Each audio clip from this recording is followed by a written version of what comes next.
For anyone that follows this channel, you'll know that I've been playing a lot of Helldivers 2 since it launched. This game has exceeded my expectations so much that I decided to do a review for it. In this video, I'll be going through everything that I love about the game, the things I don't like, as well as some suggestions for improvements, and I'll be coming to a final verdict. Please watch to the end of the video and remember to leave it a like if you found it useful. Right, let's get into it. If you watched my 10 games I'm looking forward to in 2024 video, you'll know that Helldivers 2 wasn't even on the list.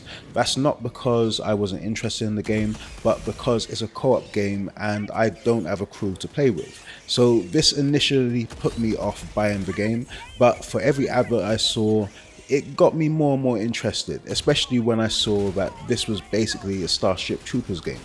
It was also released at a very reasonable price of £35 in the UK, so I decided to take the chance.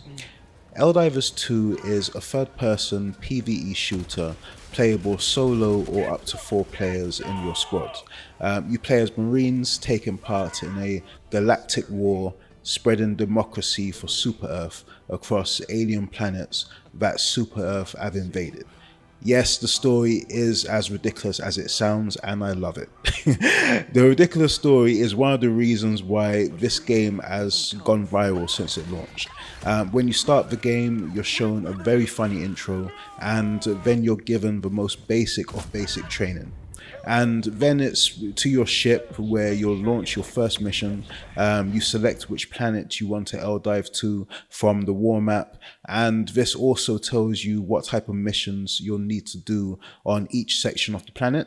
When you get into your pod, you'll choose your weapons, armor, stratagems, support weapons, or support equipment before being shot down to the planet in your bullet-shaped pod. Stratagems are basically support called down from your ship to help in battle.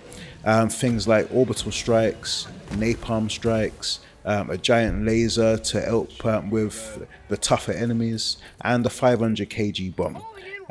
You start off on trivial difficulty, but the next difficulty is unlocked when you successfully extract, and this happens for every difficulty that you unlock.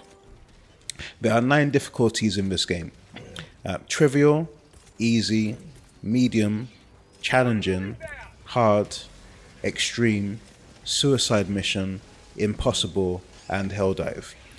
Difficulties 1 to 4 and 5, if you're good enough, are playable solo.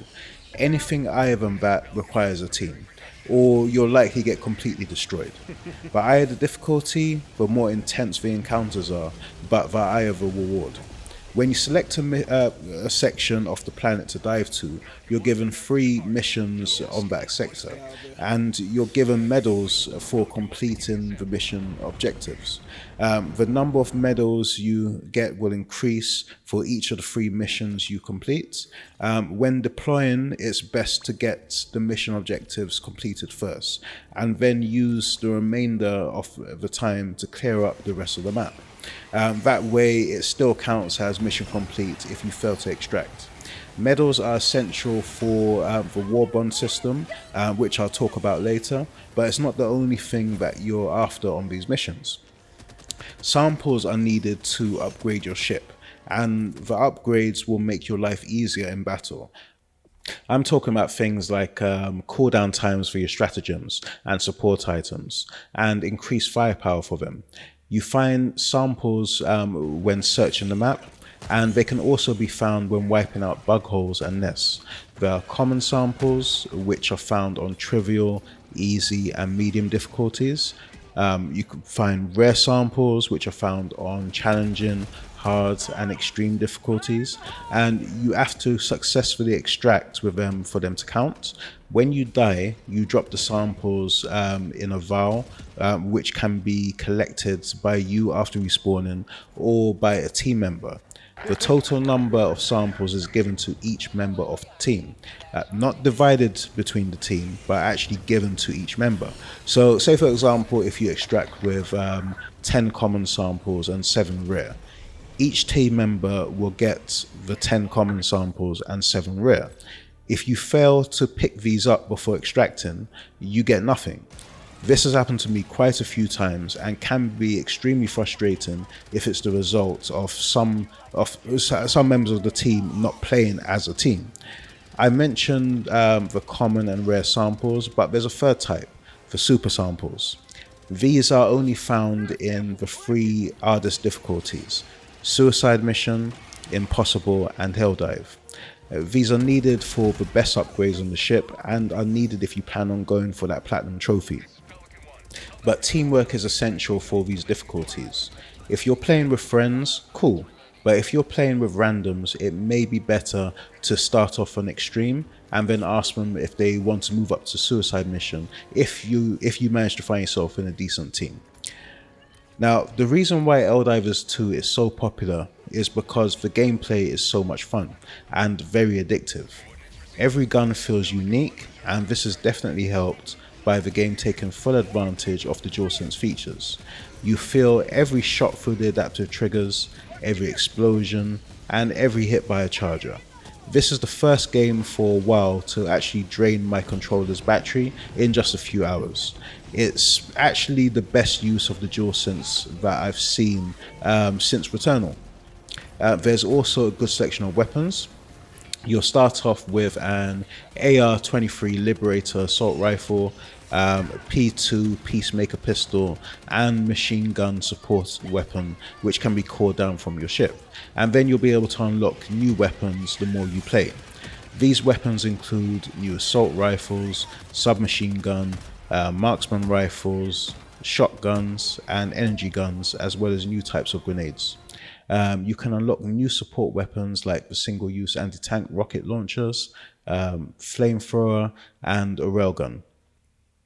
You have three classes of armor to choose from as well. There's light armor, which gives you the best movement speed and stamina regen, but less armor, so you're easier to kill.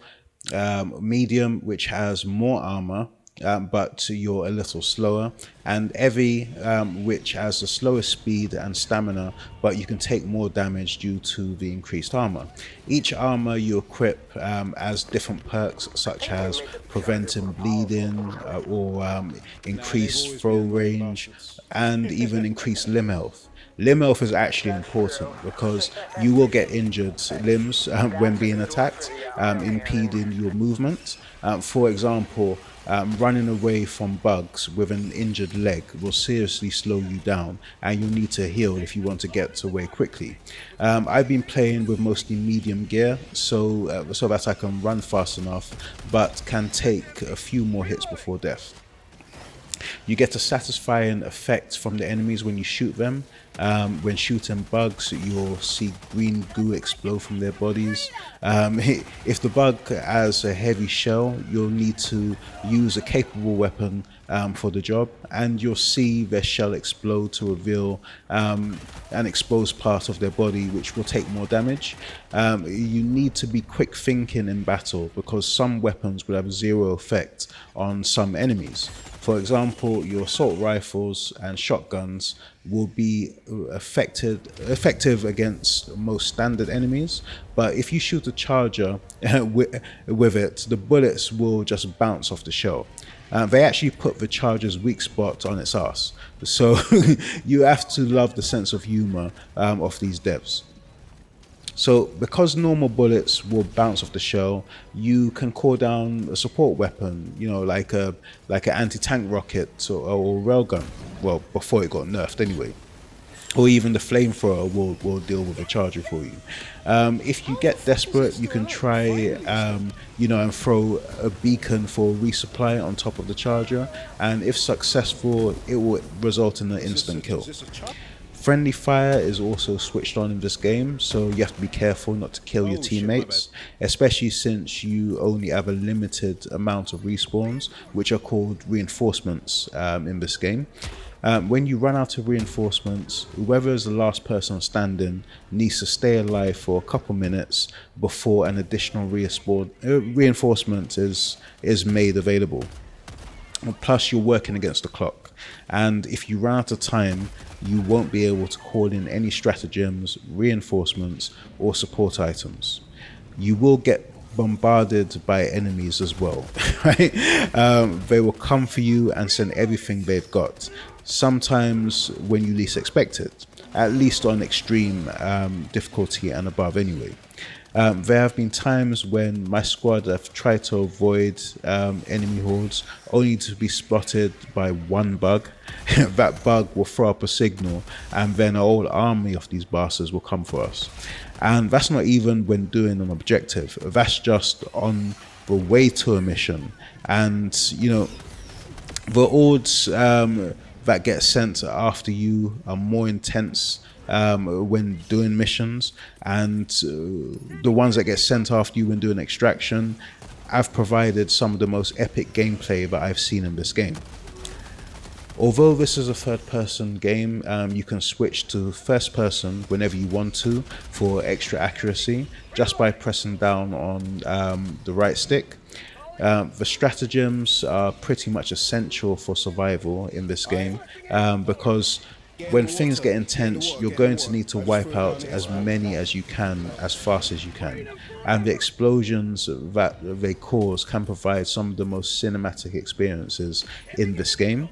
There's nothing quite like calling in an airstrike or a napalm strike and seeing a line of bugs getting blown up and set on fire right in front of you, and then watching the bugs that didn't get killed keep on coming, and the explosion you get from a 500 kilo bomb when you drop one to take out a Bile Titan, and then the panic when you realize that you completely missed the Bile Titan and that bastard is still alive and coming for you.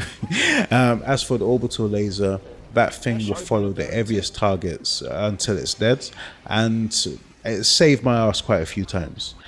But this includes if it's running towards you, so you may need to be prepared to run. I mentioned earlier that friendly fire is activated in this game. That includes stratagems and support items like auto sentries. So while auto sentries provide extra firepower and can also take down heavier enemies if you select the right ones, they can also result in team kills or killing yourself. With an auto sentry, basically, as long as it shoots forward, you simply have to avoid its line of sight by getting out of the way or by going prone. With mortar sentries, you simply have to pray that the enemy doesn't get too close to you, otherwise you and your team are screwed. So far I've only mentioned bugs, but there are actually two enemy factions at the time of making this video. There are the Terminids, which are the bugs that give you the Starship Troopers type of experience. They're on the side of the war map that gets a lot of activity. You'll find a lot of people are going to these planets to liberate them with this side of the map, because, you know, it's an enjoyable time for them. It's a bit easier. Then there are the automatons, which are basically Terminators. I mentioned earlier that the game is playable solo up to hard difficulty, but that may not be the case when dealing with these bastards. You've got robots with chainsaw arms, flamethrowers, they throw grenades at you, they shoot lasers at you, they have tanks, they have mortar strikes, signal jammers that stop you calling in support items, stratagems and reinforcements. These automatons are basically designed to both ruin your day and, if you're up for the challenge, give you the most epic gameplay. These robots are so tough that when you look at the war map, most of their planets haven't, been liberated because players have admitted defeat. These robots are so tough that when I've been in a good team of 4 and I've said, you know what, let's go to take on the robots, I've seen 2 players just drop out of the team. Some may say that there's a balancing issue with the automatons, while others may simply say get good. You can always lower the difficulty when going to these planets, but it's a case of your pride. If your pride will allow it, the choice is yours. Also, presentation wise, the game looks good. It's not going to rival Horizon Forbidden West for the graphics, but it looks good enough and seemed to run at a smooth 60 frames per second. Throughout my 67 hours of playtime at the point of making this video, I only remember having a couple of occasions where the frame rate seemed to drop. Now, before I talk about anything else, I really want to talk about the music in this game. The music is so good that if it doesn't get nominated for awards, I want to know what the hell is going on. When you're diving to a planet and the music starts pumping, it doesn't matter whether you're good at the game or bad. You're getting hyped and you're ready to handle business.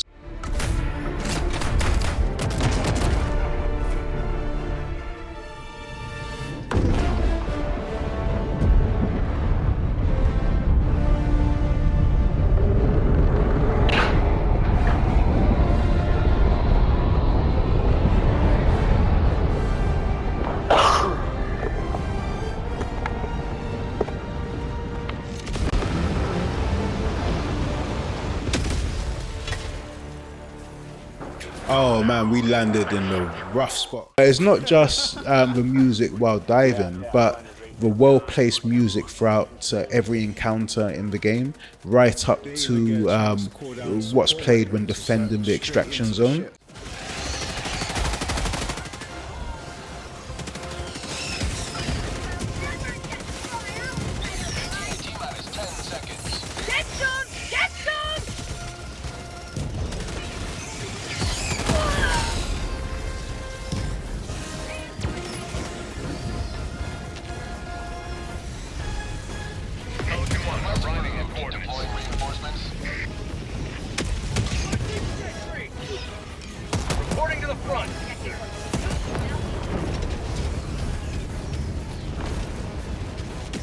Preparing to depart. Shuttle launch in 20 seconds.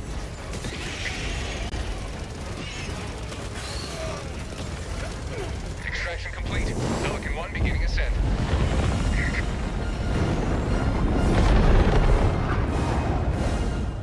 And even the music being played during less stressful sections feels like what you'd find in an 80s action movie. It really reminded me of the music from the original Predator with Arnold Schwarzenegger. Requesting sentry. Calling in a hell bomb.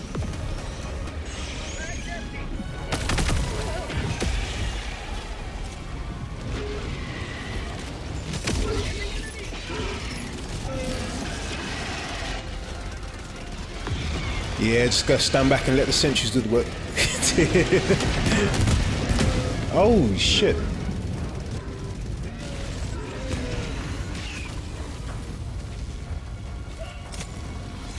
Was that the L bomb that just went off?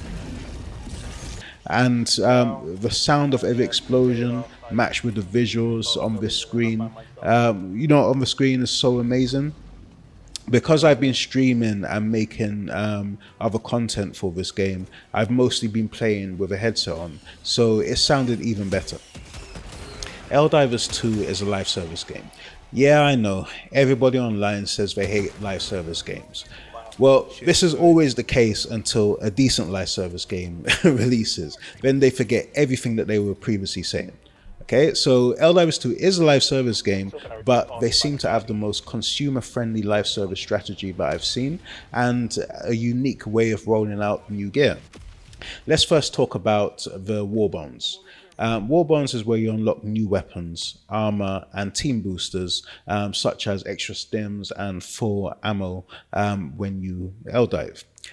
You've got the standard war bonds, which everybody has access to, and the premium war bonds, which I'll talk about in a bit. I mentioned earlier that you get medals for completing missions. Well, you use those medals to unlock items from the war bonds. So everything unlocked here can be unlocked just by playing the game. And you'll get some really good stuff as well. The weapon I unlocked here that I've used the most throughout my playthrough is the Breaker shotgun, which some would consider the best gun in the game. Well, even after they nerfed it, I still think it's one of the best guns in the game. Also, you can unlock items in whatever order you want to. When you've spent enough medals, you can move on to the next tier of the war bonds and unlock items there. This is a better approach than other games that would have items grayed out and would show you what you could be unlocking if you pay up and buy the battle pass. The other currency available is super credits. Now, super credits can be bought with real world currency and can be used to buy armor from the store that rotates items every 2 to 3 days. It can also be used to buy the premium war bonds, which makes more weapons, armor, and boosters available to you. But here's where they do things different. Super credits can actually be found in game. When exploring the planets, you will find crashed pods and secret bunkers that will sometimes have super credits. And they'll also have medals as well. You can also unlock super credits in the standard war bonds. When you have enough saved up, you can use the super credits to buy the premium war bonds without ever spending a penny of your own money. Just like with the samples, any super credits found by a member of the squad in game will go to the full squad. When you buy the premium war bonds, all items are unlocked the same way as the regular war bonds with medals. Alright, so you literally don't have to spend any of your money at all if you don't want to in this game. I unlocked the second premium war bond that was released only with super credits which I collected from within the game. As for the rollout of new gear, I haven't seen a roadmap since the game launched. Instead, they've been marketing this game on social media and announcing events almost every week to keep the player base engaged. Ever since they fixed the server issues, it started off with the announcement that the automatons were advancing, and we had a couple of days to defend Malavan Creek, which was nicknamed Robot Vietnam by the player base. The Helldivers failed to defend the planet in the time limit given. So what happened next? We got the announcement that the automatons won the planet and it became unavailable. On the flip side, when successfully liberating some of the other planets, new planets became available for us to liberate. Then there were reports that some players were finding vehicles, and which is something that I've been wanting from the start, because there's a lot of distance to travel on foot in this game. Then there were mech sightings, and we were told that they would be coming soon. Then the next thing I know, there was an unexpected community event where the automatons were attacking the mech production facilities, and we had 2 days to defend it to ensure that mechs were available for deployment. They gave us 2 days, we did it in 1, and those mechs became available. And because you needed to be at least level 25 and have 20,000 credits to buy it, the devs gave everyone access to the mechs for free for the first weekend. Like I said earlier, consumer friendly. And it doesn't stop there.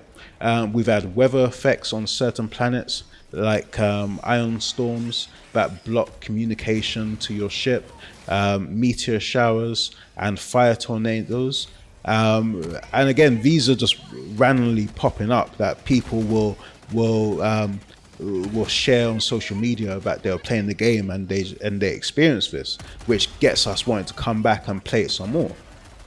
Sometimes you'll log on and find that we've been given a free stratagem to help with the war effort for that day. There will also be games where the number of enemies seem higher than usual. I've joined games with teams that are playing on hard or extreme difficulty, and the amount of bugs seem like what you'd get in Suicide Mission. On top of this, we found out, since launch, that there's a dungeon master named Joel that is controlling the events taking place in the game. This involves both helping us out, and by giving us free stuff to use, like for a day or for a weekend, and also messing with us, giving us a crazy amount of enemies to deal with. Now, let's talk about the focus on teamwork in this game, starting with the good. As I mentioned from the start, this is a team-based game, and you will have to work together to survive the tougher difficulties. So everything encourages team play, right down to the trophies. You can share weapons and some support items with your team. When you die, you drop your primary weapon and you reinforce with a new one. So if a team member wants to try your weapon, they just need to pick it up. Support weapons and support items like the shield go on a timer after you've called them down. So when the timer runs out, you can call down an additional one for a team member to use. With some weapons, a team member can even reload it for you so that you can fire it more rapidly. Some bunkers require 2 players to open, so can't be accessed during solo play. When asked if the game would be getting the PvP, the CEO said it would never happen because he wanted to avoid toxic gameplay. Now, this worked for at least the first month. On PS5, everyone has access to a mic because it's built into the controller, which I've actually been using a lot, and the sound quality is pretty clear. So for the first month, I found a lot of people jumping on comms because it was just so easy. This was great to see because before buying it, I was worried that I would have the same experience I got when playing with randoms on Left 4 Dead and Back 4 Blood. And around, every major event, I found players getting on the comms and working together as a team. Some of the trophies require everyone working together to perform certain tasks. So if you don't work together, you'll never get that platinum. I'd say for the first month, 80% of the game, 80% of the games I had were with people on comms, which was a pleasant surprise. A little backup. Now, let's talk about the things I don't like about this game. And I'm going to continue talking about the players. Now, I just said that for the first month, everything was sweet. Players were communicating and working together as a team. But then, all the assholes arrived. It's no longer 80% of players that are on comms. It's more like 50%. And there's nothing more frustrating than playing this game on the harder difficulties without your team communicating. There's a text chat feature in the game as well for players without a mic, but they don't even use that sometimes.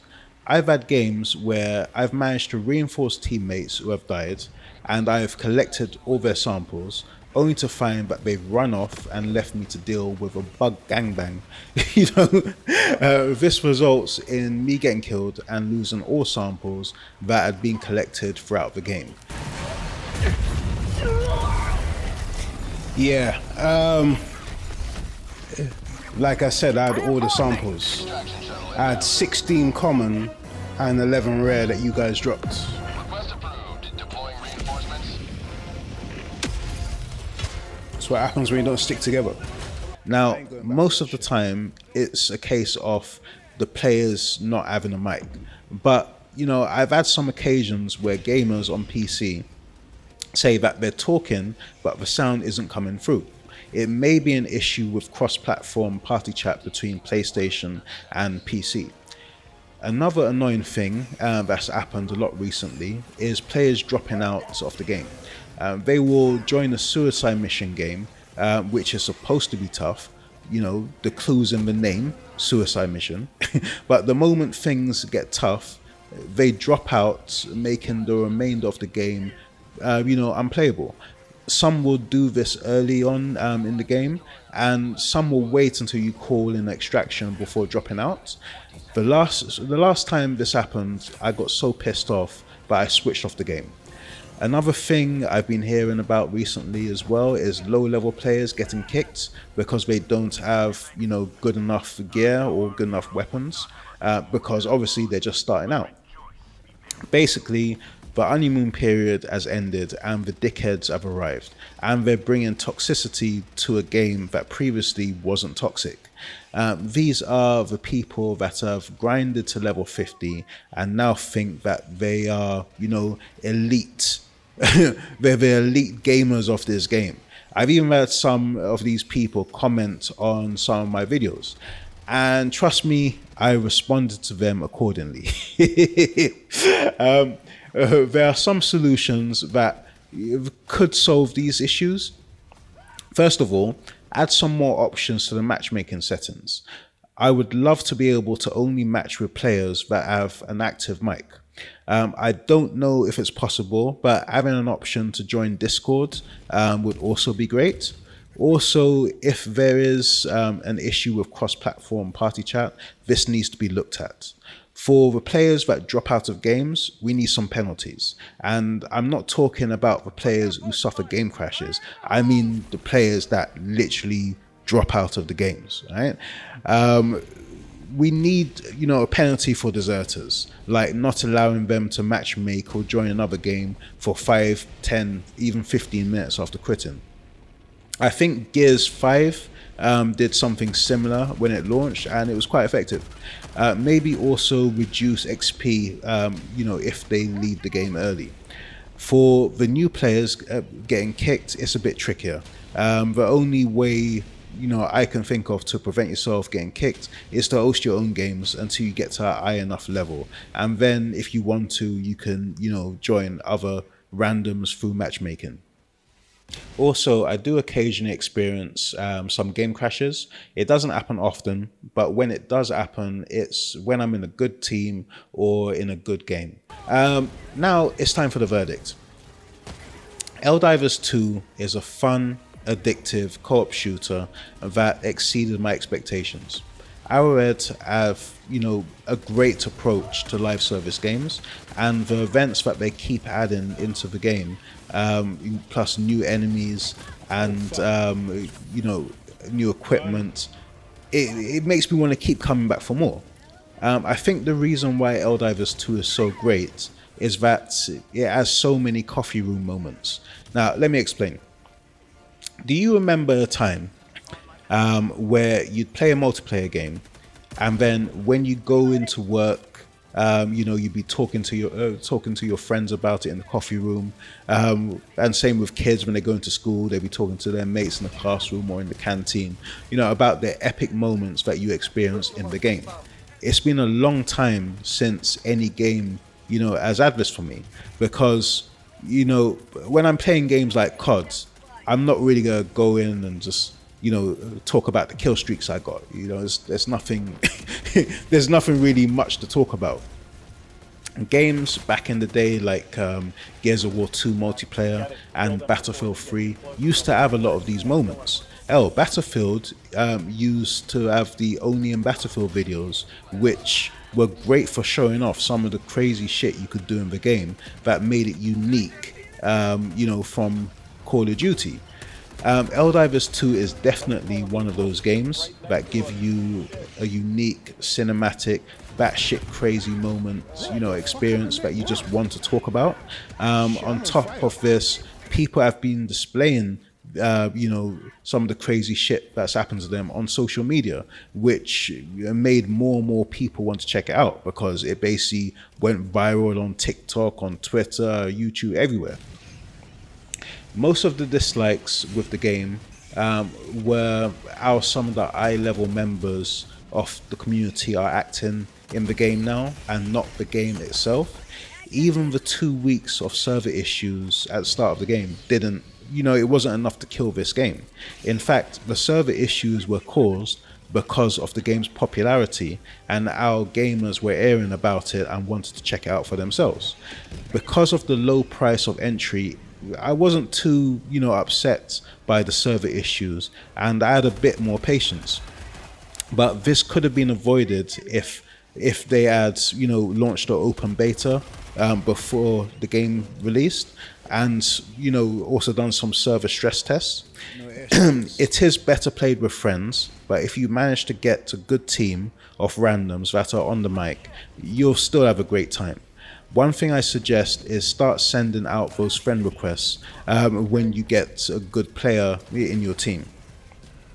Right, so going by the new scoring system I'm using for reviews, which I'll put in the description, Helldivers 2 is amazing and should be played by anyone looking for a fun co-op shooter, as long as you own a PS5 or capable PC. What are your thoughts on Helldivers 2? Have you been playing since launch as well? Do you agree with what I've said in the review, or is there anything that you think I've missed out? Leave a comment below, and please also leave a like on this video if you found it useful, and also share it out. If you're new to the channel, hit the subscribe button and check out some other content. Thanks for watching, and I'll see you in the next video.